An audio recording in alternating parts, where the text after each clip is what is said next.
โอ้ฮอดพี่แล้วนี่พี่แล้วคนอันนั้นใหม่พี่แล้วเฮ้ยนี่อันนั้นใหม่เอามันเดินนองไปดิเด้อ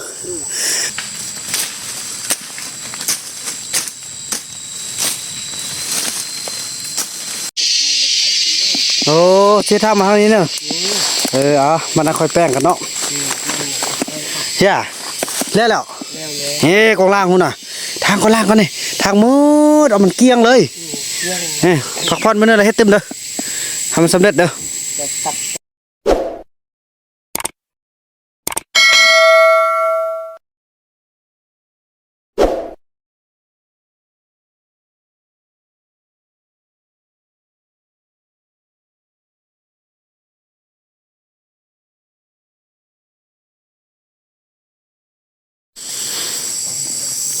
สบายดีท่านผู้ชมเนาะสบายดีFCของบ่าวนำกันบดสู่คู่สู่คนพี่น้องเอ้ยคลิปนี้ก็เป็นคลิปที่บ่าวนำอยากให้ทุกคนได้เห็นเนาะว่าบ่าวคำน้อยเพิ่นเลือกเอาเงินแม่จันทรีคำวงศาเนาะพี่น้องเอ้ยเนาะเพราะว่าอันนี้จะเป็นการสร้างของแม่จันทรีคำวงศาอยู่ทางสหรัฐอเมริกาเนาะเพิ่นก็มาพักมาพรมาเที่ยวนํพวกเฮาแล้วพี่น้องเอ้ยปีหน้าเพิ่นละเพิ่นสิมาตึมตอนนี้พี่น้องเนาะบ่าวนำก็ได้นำพาบ่าวคำน้อยขึ้นมาอันนั้นใหม่พอจะมอบให้เพิ่นพอเพิ่นอยากได้เพิ่นว่าอยู่ลุ่มมันมีความวุ่นวายเพิ่นว่าเนาะมันมีหลายคนเพิ่นอยากอยู่แบบส่วนตัวอยากอยู่แบบผู้เดียวสั่นเพิ่นว่าสั่นก็เอาได้ตั้งอันนั้นใหม่เนาะตอนนี้ไอ้คำน้อยก็อันนั้นใหม่อ้อมบ้านอ้อมเพื่อนแล้วเนาะไอ้คำน้อยเนาะเฮ้ยอันนั้นใหม่เด้อมอบให้น้องเด้อนี่เด้อมันน่าก็สิเอาผ้าเอามีดให้เพิ่นทางนี่อ้อมคอยฟันมือละเล็กมือละน้อยเนาะไอ้คำน้อยเนาะใช่ได้สร้างให้ดีตีสร้างอยู่เนาะจัดการเดี๋ยวพี่น้องกันป้าข้างห้องแล้วมัน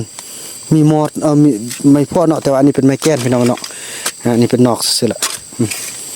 จัดการเด้อจะได้สีดีสีงามมอบให้ไอ้คำน้อยพี่น้องเอ้ยเงินหลังนี้เนาะแม่เนาะเพิ่นจะได้อนามัยให้พวกเฮาได้เบิ่งจังซี่แหละพี่น้องเอ้ยนี่แหละมีคนดูแลรักษาพี่น้องเอ้ยเนาะบ่วันนไปไล่เวียกได้ผู้ทวงผู้ท่านก็ว่าสิเอามามื้อใดก็บ่ได้มาพี่น้องเอ้ยมื้อนี้ก็เป็นโอกาสดีที่คำน้อยเพิ่นก็อยากได้เนาะจัดไปว่ะเพิ่นอยากได้พี่น้องเอ้ยอยู่ถึงก็จะได้ต่อน้ำต่อในเฮ็ดห้องน้ำห้องในเลยพอบล็อกอันแม่เพิ่นก็ได้ซื้อให้แล้วพี่น้องเอ้ยเนาะ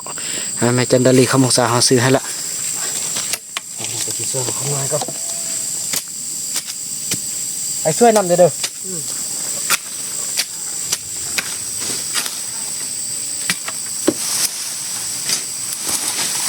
มันขึ้นไว้น้องเอ้ย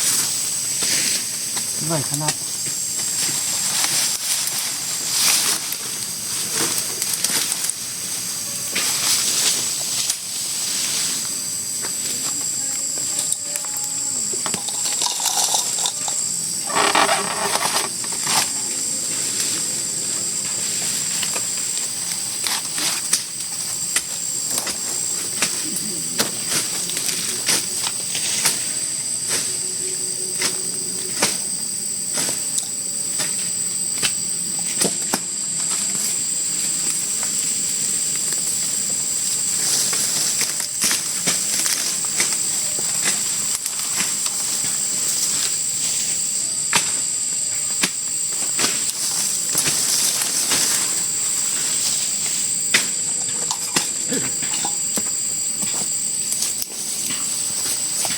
อันนี้ก็ผ้าก่อนเอาผ้าเนี่ยเอาผ้าเนี่ยเนาะโก้นี่นกอะไรนะเนาะนั่นนกเอากระได้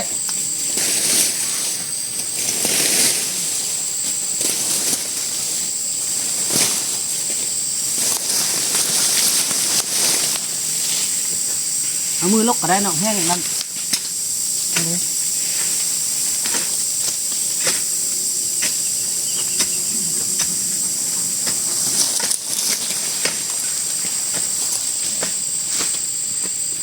คำน้อยมีเพื่อนแล้วไอ้คำน้อยเนาะมีเพื่อนไอ้คำน้อยเด้อเห็นหลังไงบริญญาจะเคลื่อนแล้วน้องเลย วัดตะเวยดีขนาดพี่น้องงานขึ้นไหวขนาด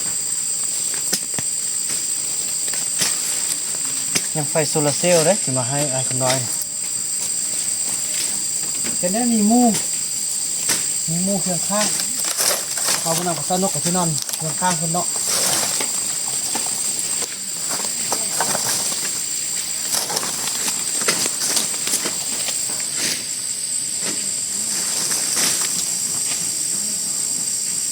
เชี่ยวไล่เดี๋ยวเราเด้อนี่ข้าบอกคำน้อยก่อน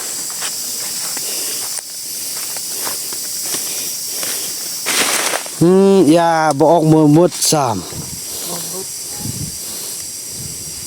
ดึงออกเลยแม่นี่ผ้านี่จิบนี่ให้สบายบ่อันนั้นตั้งผ้าอันนี้เขาดึงออกหักหมดเลยค่อยเชี่ยวค่อยดึงออก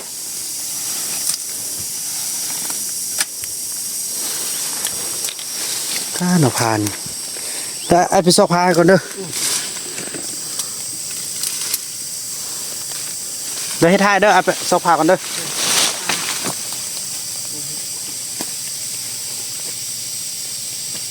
เมาเจ้าเล่าเนี่ยข้านู้เดี๋ยวเอาที่รุ่นเลย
บ่าวบ่ดำก็ได้มาเอาผ้ามาให้คำน้อยไปที่เรียบร้อยพี่น้องเอ้ยเนาะฮอดใส่ละโอ้ฮอดพี่แล้วนี่พี่แล้วคนอนามัยพี่แล้วนี่อนามัยเอาหมดเด้อน้องไปดิเด้อคือว่าพี่น้องขึ้นนี่มันสิจุดบ่ได้ยันไฟไหม้ขึ้นอันหลังคาเนาะ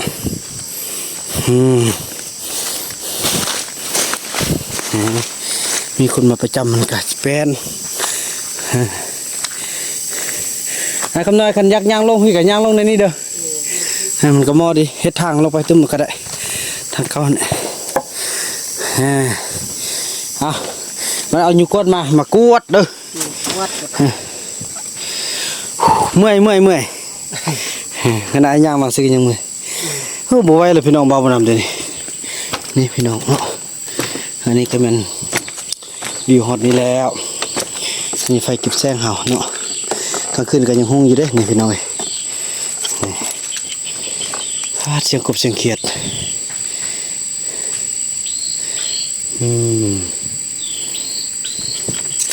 ไอ้คำน้อยอยากเลี้ยงไก่บ่ ไปยักได้ไก่เป็นเหือมาแล้วเหือ เนาะมาได้ทางเนี่ยออกเนาะบ่ถ้าเอาไก่ก็ได้เอาเป็ดก็ได้เนาะ เก็บไปได้ เอาเป็ดเอาพี่น้อยไก่มันบินออกนั่นแหละเอาไก่มาเฮ็ดอันแบบให้ไอ้คำน้อยรักษาเลยพี่น้อยแบบเป็นมิติใหม่เลยเด้พี่น้อยอันนี้ก็ให้เพิ่นทางไอ้เฟืองมันมาเอาจักมายำก่อนยำแล้วหือออกเดี๋ยวเราก็จูด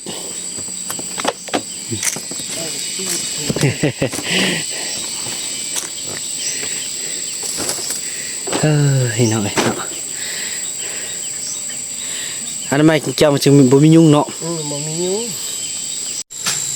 พี่น้องเอ้ยเนาะการสู้ชีวิตของบ่าวคำน้อยเพิ่นก็อนามัยมาเด้พี่น้องเอ้ยเนาะ ผู้ยิงได้ใช่ปะ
อ้เชี่ยทำมาเท่านี้เนอะเอามันน่ะค่อยแป้งกันเนาะเฮียแล้ว แล้วเลย เฮ้กองล่างหุ่นน่ะทางกองล่างก่อนนี่ทางหมดเอามันเกลี้ยงเลย เรื่อง พักผ่อนมื้อนี้ละเฮ็ดเต็มเด้อทำมันสำเร็จเด้อ จะตัดตรงออกไปหันออกไปกินด้วย บ่บัดนี้เอาแต่กองก่อนมันอนามัยก่อน ก็อันนี้ก้อนบนแล้วคือยาสูบอีกคนมียาสูบ บ่มี ผมเลี้ยงเช้าไปจะเอาเด้อเป็นยาสูบ มึงต้องเฮ็ดมันแล้วก่อนเด้อให้สิไปเอาหาเด้อสมัยก่อนสมัยแล้วก็เฮ็ด เฮ็ดนี่ นี่เฮ็ดนี่ก็อนามัยหมดแหละเฮ็ดนี่เด้อถ้ามันเป็นมันหมดแหละให้คนเลยน้องสมัยก่อนยอดละเนาะ